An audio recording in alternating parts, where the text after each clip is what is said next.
Emel Örgü YouTube kanalımdan herkese merhaba. Kanalıma hoş geldiniz örgü seven arkadaşlarım. Bugün sizlerle beraber yakadan başlama bebek yeleğinin yapım aşamasını anlatacağım. Anlatımıma geçmeden önce kanalıma abone değilseniz ücretsiz abone olabilirsiniz. Beğeni yapmayı ve yorum yapmayı lütfen unutmayınız. İpimden bahsedeyim. BİM marketine gelmiş olan Ören Bayan Sweet Baby Batik ipi tercih ettim.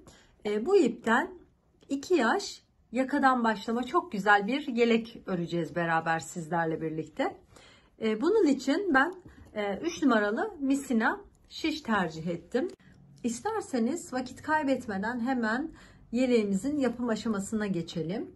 Bunun için ben misina şişime 72 tane ilmek başlıyorum. Evet, şişimize toplamda 72 adet ilmek atalım. Bu şekilde 72 tane ilmeğimizi atalım. 72 tane ilmeğimi attım. Yakamızı başladık. Şimdi ilk ilmeğimi örmeden alıyorum. Sonrasındaki sırasına gelen bütün ilmekleri bu şekilde düz örüyorum. İlmeklerimi düz örgü olarak sıra sonuna kadar tamamlayalım. Evet, sıramı tamamladım. Şimdi örgümün arka yüzündeyim. Yine ilk ilmeğimi örmeden aldım. İpimi ön tarafa atıyorum. Ve yine bu sırada da bütün ilmeklerimi düz örüyorum. İlmeklerimizi düz örüp sıramızı tamamlayalım. Evet, sıramı tamamladım. Şu an örgümün ön yüzündeyim. Gördüğünüz gibi bir tane haraşo sıram oldu. Şimdi bu haraşo sıram 5 tane olana kadar bu şekilde devam edelim. Ne yapmıştık? Ön yüzünde de düz örmüştük. Örgümüzün arka yüzünde de düz örerek 5 tane haraşo sıra yapıp tamamlayalım. Evet, toplamda 5 tane haraşo sıramı ördüm. Buradaki roba ayrımlarını yaptım. Ne yaptım? Ön için 12 tane ilmek ayırdım. Bir arttırma yapacağız. Sabit 2 tane ilmeğim var. Sonra tekrar arttırma yapacağız. 10 tane kol için ayırdım. Yine sağında ve solunda arttırma yapacağız. 2 tane sabit ilmeğim var. Arka için 20 tane ilmek ayırdım. Aynı şekilde 2 tane sabit ilmeğimden sağında ve solunda arttırma yapacağız. Tekrar kol için 10 tane sabit 2 sayım var ilmeğim. Sağında ve solunda arttırma. Ön içinde yine aynı şekilde 12 tane ilmek ayırdım. Evet, yeleğimin ön kısmı için ayırdığım 12 tane ilmeğimin 6 tane ilmeğim ön pat için, kenar patım için ayırdım. O yüzden bunu ilk sırada düz olarak örüyorum. Yalnız burada bir ilik açmamız gerekiyor. O yüzden ilk ilmeğimi örmeden aldım. İkinci ilmeğimi ördüm. Sonrasında 2 tane ilmeğimi kesiyorum. 1 yaptım. Bir tane arttırma yaptım. 2 tane ilmeğimi daha düz ördüm. Bu şekilde kenar patımı tamamladım ve burada bir tane iliğim olacak. Şimdi devam edelim. 1 2 3 4 5 ve 6 kenar patımdan sonra 6 tane ilmeğimi düz ördüm. Burada ayracım var. Onun için arttırma yapmam gerekiyor. 2 tane de sabit ilmeğimi örüyorum. Tekrar ayracım var. Ayracımı çıkarttım. Bir tane daha arttırma yaptım. Yani bir ilmek doladım. Şimdi kol için ayırdığım 10 tane ilmeğimi örüyorum. 3 4 5 6 7 8 9 ve 10. Kol için ayırdığım ilmek sayımı da ördüm. yine ayracımı çıkarıyorum. Burada arttırma yapmam gerekiyor. Arttırmamı yaptım. Sabit 2 tane ilmeğimi ördüm. Tekrar ayracımı çıkarıp arttırmamı yaptım. Şimdi arka için ayırdığım 20 tane ilmeğimi düz örgü olarak devam ediyorum. Diğer ayrıcıma kadar ilmeklerimi düz örüyorum.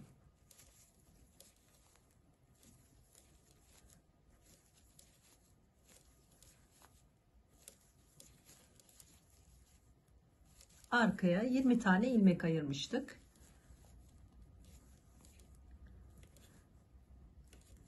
Evet. Şimdi yine ayracımı çıkarttım. Arttırmamı yaptım.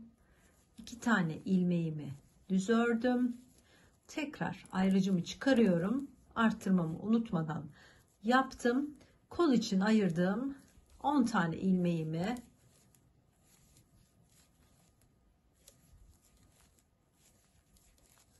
düz örüyorum.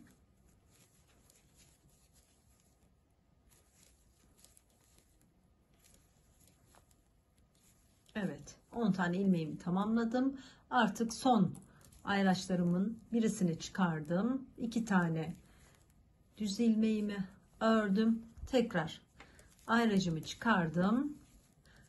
Arttırmamı yaptım. Ön için ayırdığım 12 tane ilmeğimi düz örüyorum. Bu 12 tane ilmeğimin 6 tanesi kenar patım olacak. Örgümün ön yüzünde de düz öreceğim. Arka yüzünde de düz öreceğim. Bu şekilde buraya kenar patı yapacağız. Evet. İlk arttırmalarımızı yaptık. Şimdi ikinci sıramızı yapalım. Şimdi örgümüzün arka yüzünde diğer sıramıza geçelim. Ne demiştik? Burada 6 tane kenar patımız olacak. Şimdi örgümüzün arka yüzünde bu kenar patını ipimi, ilk ilmeğimi örmeden aldım.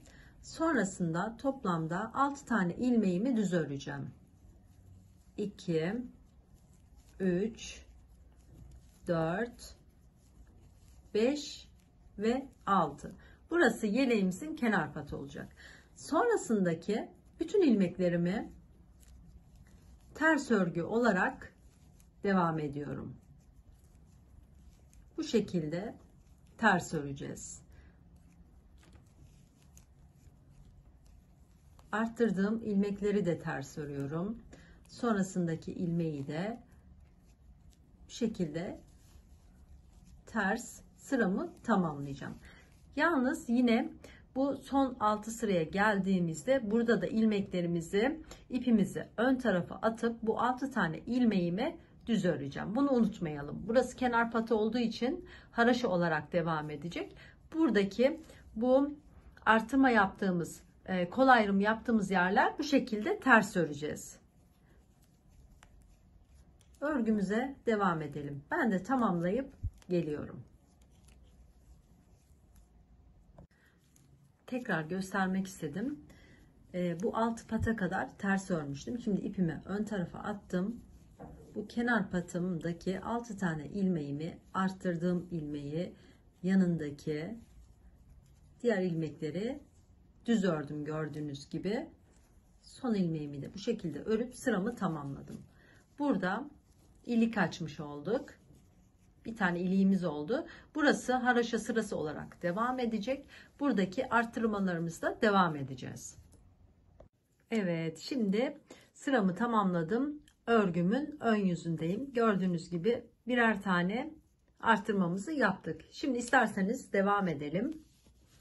Burada kenar patım vardı. Bu kenar patımı 6 tane düz örgü olarak 3 4 5 ve 6. Örgümün ön yüzünde düz örüyorum. Arka yüzünde de bu kenar patımı düz örüp kenar patımı bu şekilde haraşo olarak devam ettiriyorum. Şimdi Az önce ne yapmıştık? Burada arttırma yapmıştık. Arttırmadan önce 6 tane düz örmüştük. Şimdi burada arttırma yaptığım için 7 tane ilmeğimi düz örüyorum. Arttırdığım ilmeğe kadar 3, 4, 5, 6. Bu da arttırdığım ilmeğim 7. Burada sabit olan 2 tane ilmeğim. Her zaman bu 2 ilmeğimden öncesinde ve sonrasında arttırma yapacağım. Önce arttırma yaptım. Bu 2 ilmeğimi ördüm. Sonra arttırma yaptım. Şimdi kol ilmeğime sıra geldi. Burada da ilmeklerimi arttırma yaptığım yere kadar örüyorum. Kol ilmeğim 10'du. Arttırma yaptığım için 12 ilmeğim oldu. 12 tane ilmeğimi yine düz örüyorum. Bakın arttırdığım ilmeği de düz ördüm.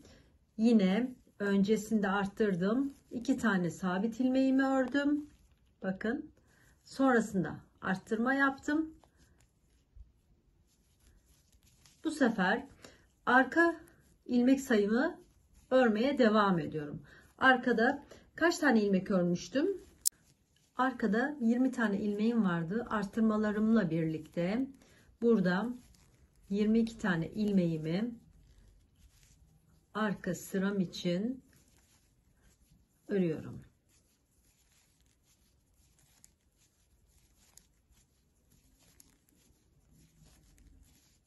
Bu şekilde düz örgü olarak robamıza devam ediyoruz. Evet, arttırdığım ilmeğe sıra geldi. Onu da ördüm. Buradaki sabit 2 tane ilmeğimin öncesinde ve sonrasında arttırmamı yapıyorum. Kol için 12 tane ilmeğimi örüyorum.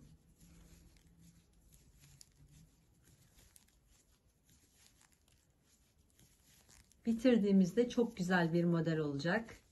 Çok beğeneceksiniz. Evet, yine bir önceki arttırdığım ilmeğe geldim. Ördüm. Buradaki 2 tane sabit ilmeğim, arttırma yaptım. 2 ilmeğimi ördüm. Sonrasında tekrar arttırma yapıp ön sıra ilmeklerimi örüyorum.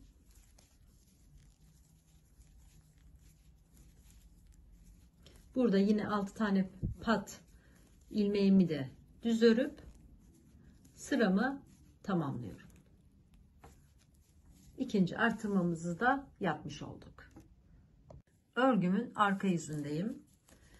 Burada şimdi ilk ilmeğimi örmeden aldım. Sonrasında ipimi ön tarafa atıyorum.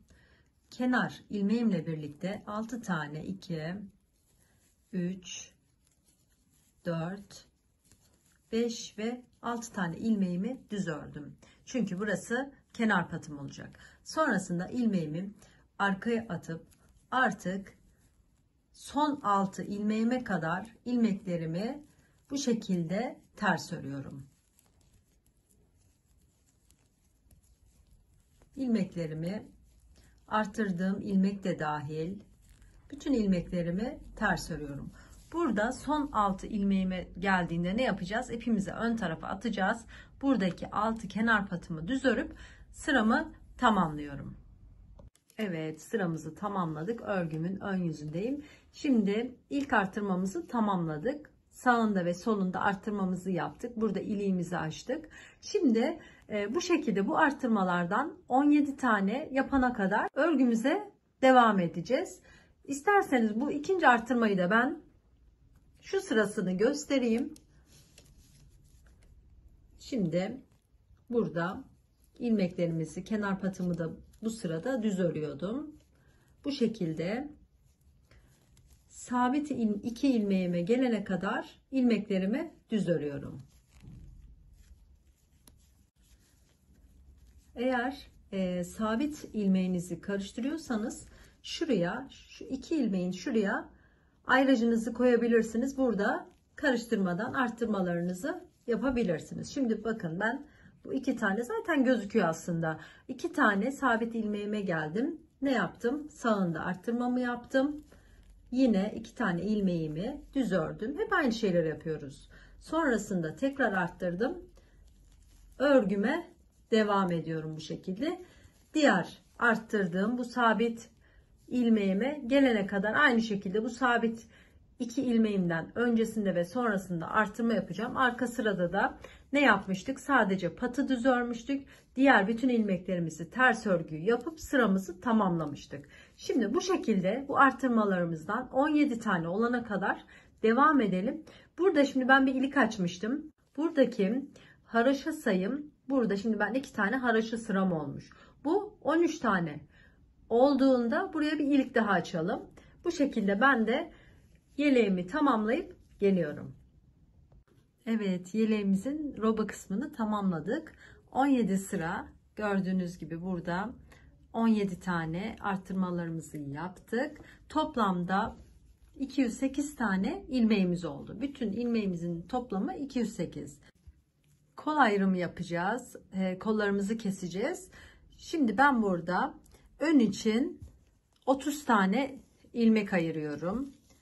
Kol için 46 tane, arka 56 tane ilmek. Tekrar kol için 46, diğer ön için yine 30 tane ilmeğimi ayıracağım.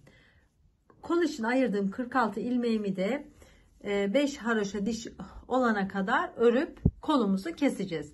Şimdi isterseniz hemen başlayalım. Örgümüzün bu sırasında şimdi yine burada ne yapmıştık? Hep düz örmüştük.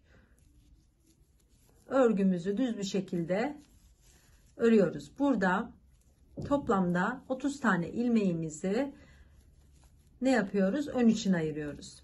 Şimdi 2, 4, 6, 7, 8, 9, 10, 11, 12, 13, 14, 15, 16, 17, 18, 19, 20, 21, 22, 23, 24, 25, 26, 27, 28, 29, 30 tane ilmeğimi ön için ayırdım. Buradaki sabit olan 2 ilmeğimin bir tanesini ön tarafa arttırmamla birlikte o sabit ilmeğin bir tanesini ön tarafa, diğer sabit ilmeğimle diğer arttırmamı da kol için bu şekilde ayırdım. Şimdi yine burada kol için 46 tane ilmeğimizi düz örüyoruz.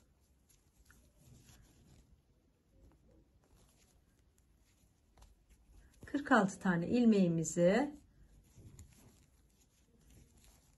örelim. Diğer sıramızda da düz örüp kol için 5 sıra haroşa ilmek yapacağız. Toplamda kol için 46 tane ilmeğimizi örelim. İsterseniz sayarak da yapabilirsiniz 46 tane ilmeği. İsterseniz buradaki 2 tane sabit ilmeğimin bir tanesini ve artırmamı aldığımda da 46 ilmeğim olacak. Kol için ayırdığım bu şekilde düz örgü olarak örüyoruz.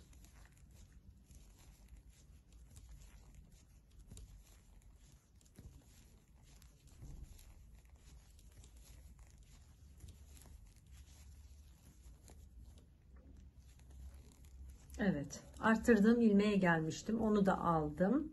Buradaki sabit ilmeğimin bir ilmeğini daha örüyorum. Diğer sabit ilmeğimin arttırmamı da arka tarafa bırakıyorum. Şimdi hemen ne yapıyoruz? Örgümüzün diğer yüzünde ilmeklerimizi bu şekilde düz örüyoruz. Toplamda 46 tane ilmeğimi düz örüyorum. Bakın buradaki ayırdığım 30 ilmeğimi örmüyorum. Sadece kol için ayırdığım, sayalım lütfen, 46 tane ilmeğimi düz örüp kol için, bakın kol için burada bir tane haraşo sıram oldu. Bu haraşo sıram 5 tane olana kadar bu şekilde örmeye devam edelim. Evet, sıramı tamamladım. Bakın örgümün ön yüzündeyim. Gördüğünüz gibi kol ayrımımda bir tane haraşo sıram oldu.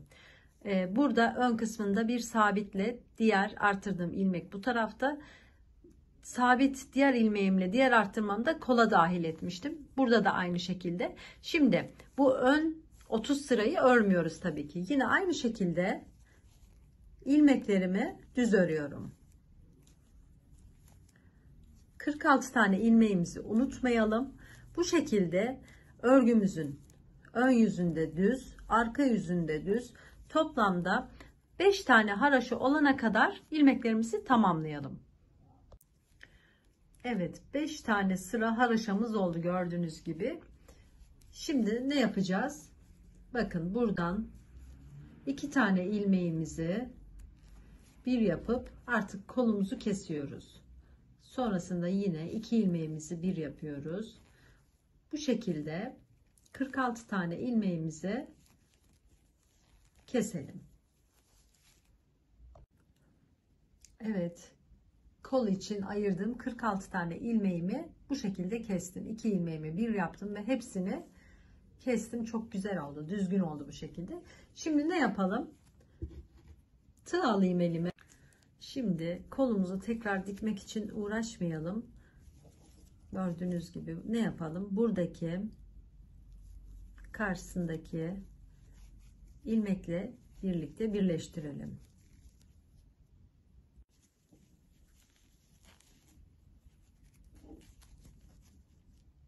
Evet.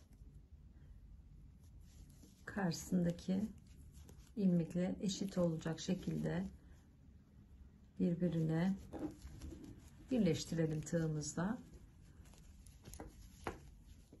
En son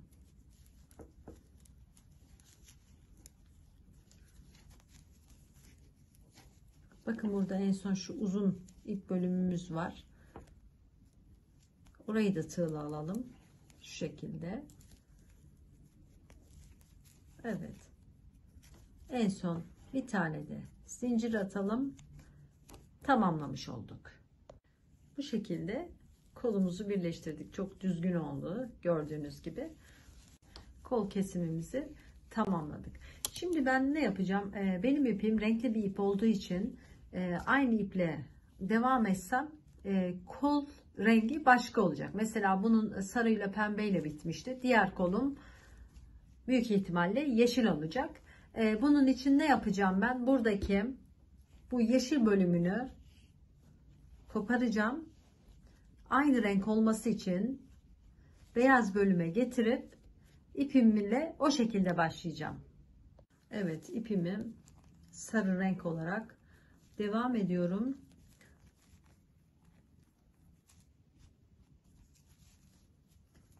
Buradaki ilmeklerimi diğer kol bölümüne gelene kadar düz örüyorum. Nereye kadar düz öreceğim?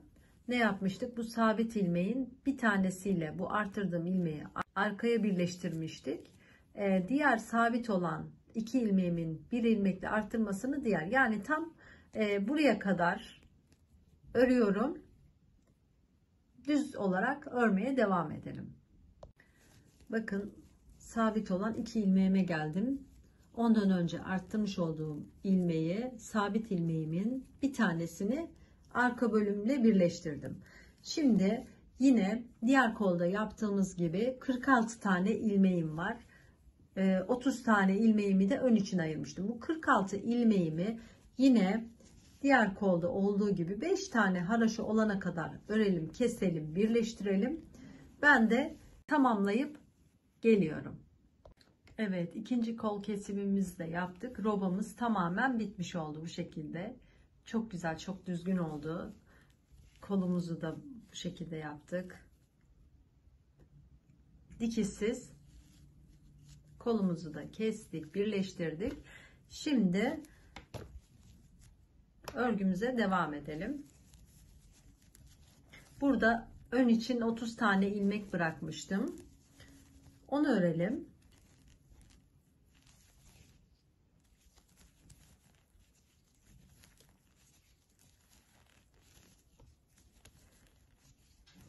Ters sıramızı da yaptıktan sonra yeleğimizin altına çok güzel çıtı pıtı kolay 4 sıradan oluşan bir model kuracağız sizinle birlikte. Umarım siz de beğenirsiniz. Evet, bu ön ilmeklerimizi de tamamlayalım.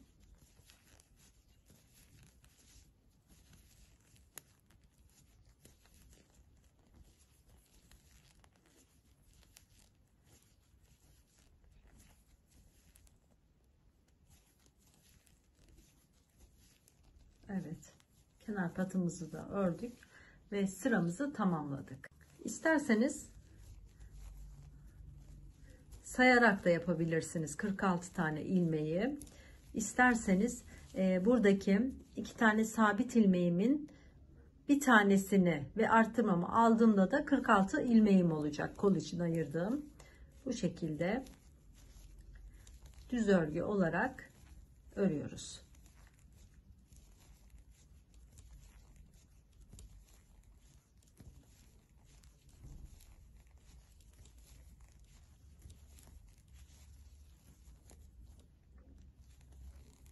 Evet, arttırdığım ilmeğe gelmiştim. Onu da aldım. Buradaki sabit ilmeğimin bir ilmeğini daha örüyorum. Diğer sabit ilmeğimi arttırmamı da arka tarafa bırakıyorum. Şimdi hemen ne yapıyoruz? Örgümüzün diğer yüzünde ilmeklerimizi bu şekilde düz örüyoruz. Toplamda 46 tane ilmeğimi düz örüyorum. Bakın buradaki ayırdığım 30 ilmeğimi örmüyorum. Sadece kol için ayırdığım, sayalım lütfen, 46 tane ilmeğimi düz örüp kol için, bakın kol için burada bir tane haraşo sıram oldu. Bu haraşo sıram 5 tane olana kadar bu şekilde örmeye devam edelim. Evet, sıramı tamamladım. Bakın örgümün ön yüzündeyim. Gördüğünüz gibi kol ayrımımda bir tane haraşo sıram oldu. Burada ön kısmında bir sabitle diğer artırdığım ilmek bu tarafta. Sabit diğer ilmeğimle diğer arttırmamda kola dahil etmiştim. Burada da aynı şekilde. Şimdi bu ön 30 sırayı örmüyoruz tabii ki. Yine aynı şekilde ilmeklerimi düz örüyorum. 46 tane ilmeğimizi unutmayalım. Bu şekilde örgümüzün ön yüzünde düz, arka yüzünde düz, toplamda 5 tane haraşo olana kadar ilmeklerimizi tamamlayalım. Evet, 5 tane sıra haraşamız oldu gördüğünüz gibi. Şimdi ne yapacağız? Bakın buradan 2 tane ilmeğimizi bir yapıp artık kolumuzu kesiyoruz. Sonrasında yine 2 ilmeğimizi bir yapıyoruz. Bu şekilde 46 tane ilmeğimizi keselim. Evet, kol için ayırdığım 46 tane ilmeğimi bu şekilde kestim. 2 ilmeğimi bir yaptım ve hepsini kestim. Çok güzel oldu, düzgün oldu bu şekilde. Şimdi ne yapalım? Tığ alayım elime. Şimdi kolumuzu tekrar dikmek için uğraşmayalım. Gördüğünüz gibi ne yapalım? Buradaki karşısındaki ilmekle birlikte birleştirelim.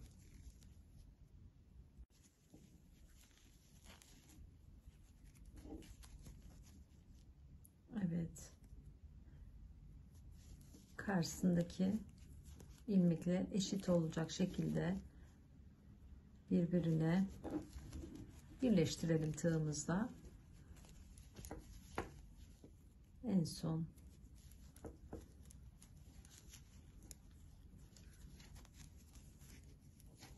bakın burada en son şu uzun ip bölümümüz var. Orayı da tığla alalım. Şu şekilde. Evet. En son Bir tane de zincir atalım. Tamamlamış olduk. Bu şekilde kolumuzu birleştirdik. Çok düzgün oldu. Gördüğünüz gibi kol kesimimizi tamamladık. Şimdi ben ne yapacağım? Benim ipim renkli bir ip olduğu için aynı iple devam etsem kol rengi başka olacak. Mesela bunun sarıyla pembeyle bitmişti. Diğer kolum büyük ihtimalle yeşil olacak.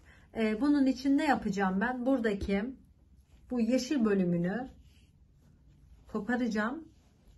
Aynı renk olması için beyaz bölüme getirip ipimle o şekilde başlayacağım. Evet, ipimi sarı renk olarak devam ediyorum.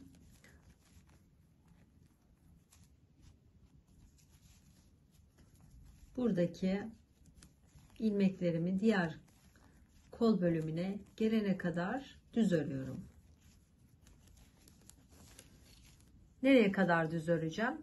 Ne yapmıştık? Bu sabit ilmeğin bir tanesiyle bu arttırdığım ilmeği arkaya birleştirmiştik. Diğer sabit olan iki ilmeğimin bir ilmekle arttırmasını diğer, yani tam buraya kadar örüyorum.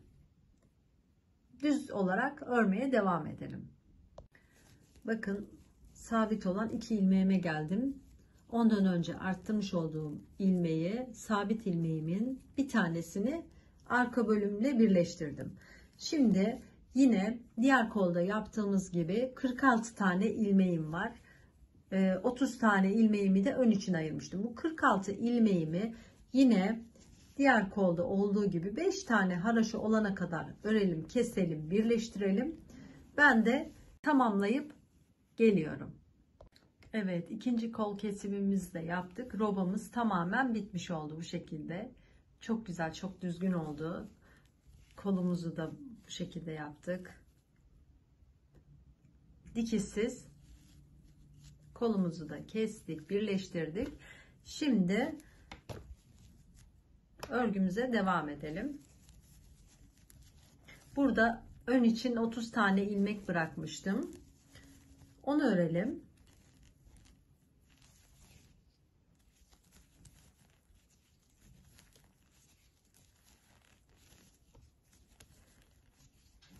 Ters sıramızı da yaptıktan sonra yeleğimizin altına çok güzel, çıtı pıtı, kolay 4 sıradan oluşan bir model kuracağız sizinle birlikte. Umarım siz de beğenirsiniz. Evet, bu ön ilmeklerimizi de tamamlayalım.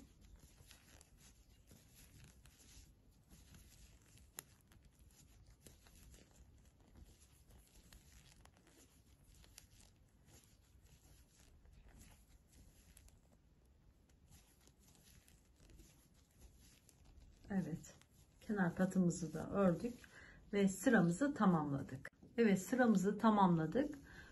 Toplamda yeleğimizde şu anda 116 tane ilmeğimiz oldu. Şimdi örgümün arka yüzüne geçiyorum. Bu kenar patımı ipimi ön tarafa atıp 6 tane kenar patımı düz örüyorum. 3, 4, 5 ve 6. Sonrasında diğer ilmeklerimi haroşa örüyorum. Bu şekilde haroşa ters örgü olarak devam ediyorum. Şimdi yeleğimizin kol bölümünde ikişer tane ilmek arttıralım. Kol bölümüne kadar gelelim.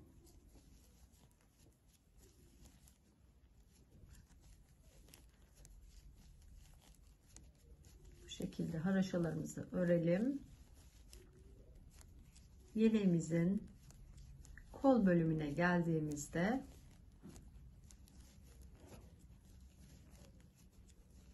iki tane ilmek arttıracağız. Evet, kol bölümüne geldim gördüğünüz gibi. Tam birleştirdiğim yere. Şimdi burada şu şekilde iki tane ilmek ekledim. Sonra yine ipimi arka tarafa attım.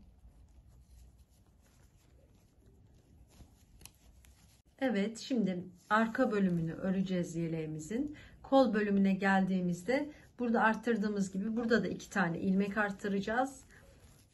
Ön ilmeklerimizi öreceğiz. Buradaki 6 tane patımızı da düz örüp sıramı tamamlıyorum. Evet, ikişer tane arttırmamızı da yaptık. Şu anda şişimde 120 tane ilmeğim var. Bu şekilde bakın, kolumuzu birleştirdik. Çok düzgün bir şekilde oldu kol birleştirmemizde. Şimdi ne yapacağız? Robamız tamamen bitti. Burada 2 tane iliğim var. 13 tane haraşo sıramdan sonra bir ilik daha açmıştım. Şimdi tekrar burası 13 tane olduğunda yine bir tane ilmek açacağız. Toplamda 5 tane düğme kullanacağız yeleğimiz için. Şimdi robamızın altına çok güzel bir örnek kuralım beraber. 6 tane patımı örüyorum. 2 3 4 5 ve 6. Modelimiz 2 ve 2'nin katlarından oluşuyor. 4 sırada tamamlıyoruz modelimizi. Şimdi ilk başlangıçta 2 tane düz ilmeğim var. Sonrasında bir doladım. 2 tane ilmeğimi bir yapıp kesiyorum. 2 tane ilmeğimi örüyorum. Bir doluyorum, 2 kesiyorum. 2 tane ördüm, doladım, bir tane kestim. Örneğimizin ilk sırası bu şekilde olacak. 2 tane düz örgü örüyorum. Bir tane arttırma yapıyorum. Sonrasında 2 ilmeğimi düzden kesip bırakıyorum. 2 tane düz örüyorum. Bir doladım. 2 ilmeğimi bir yaptım. Bu şekilde sıramızı tamamlayalım. En son 2 ilmeğim kaldı. Onu da düz örüyorum. En başta da 2 ilmeğimi düz örmüştüm. Şimdi geri kalan 6 patımı da düz örüp sıramı tamamlıyorum.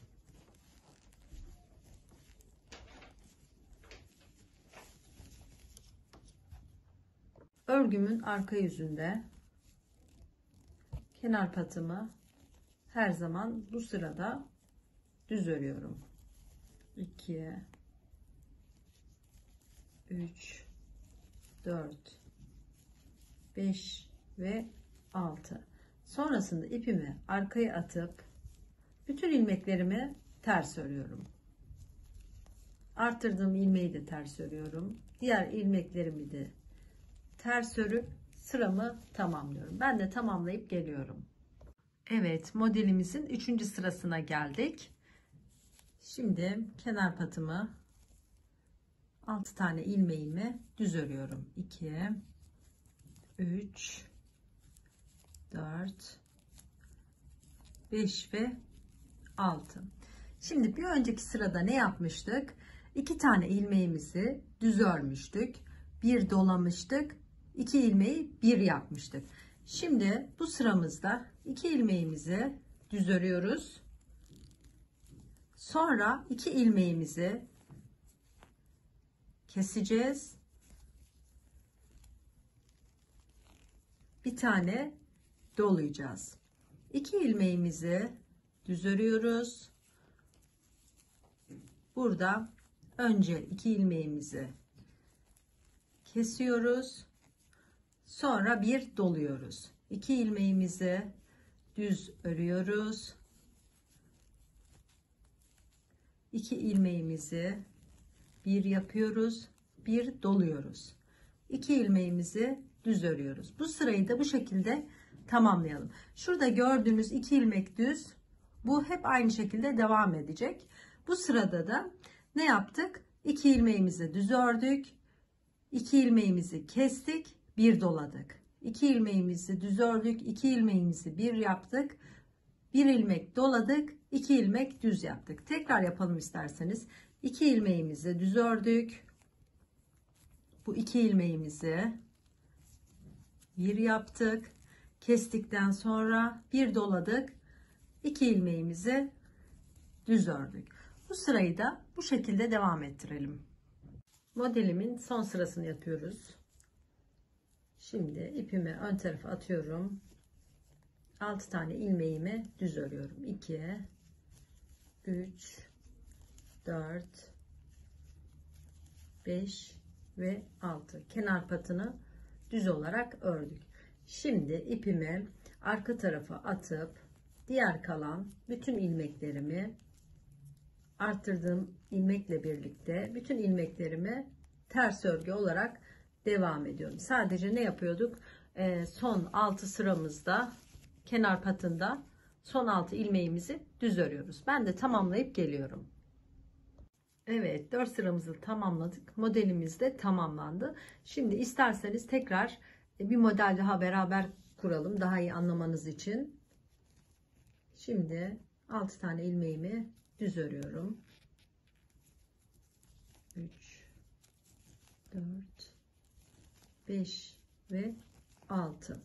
Burada model kurarken tekrar ilk sıradan doğru devam edeceğiz. İlk sırada ne yapmıştık modelimizin ilk sırasında? Yine aynı şekilde 2 tane düz ilmeğimiz vardı.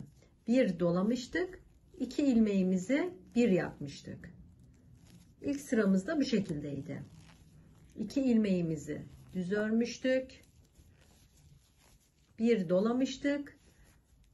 2 ilmeğimizi bir yapmıştık.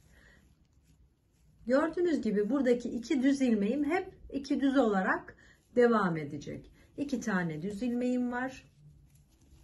Bir doluyoruz. Sonrasında 2 ilmeği kesip bir yapıyoruz. İlk sıramızı bu şekilde yapmıştık. Bu şekilde devam ettirelim. Diğer arka sırasında, ikinci sırasında da ne yapmıştım? Ben kenar patlarımı hep bu sırada da, diğer sırada da düz örüyorum. Yine aynı şekilde arka sırada kenar patımızı düz örelim. Bu orta kısmı ters örgü olarak devam ettirelim. Ben de tamamlayıp geliyorum. Evet, modelimizin 3. sırasını da beraber yapalım. Kenar patını örüyorum.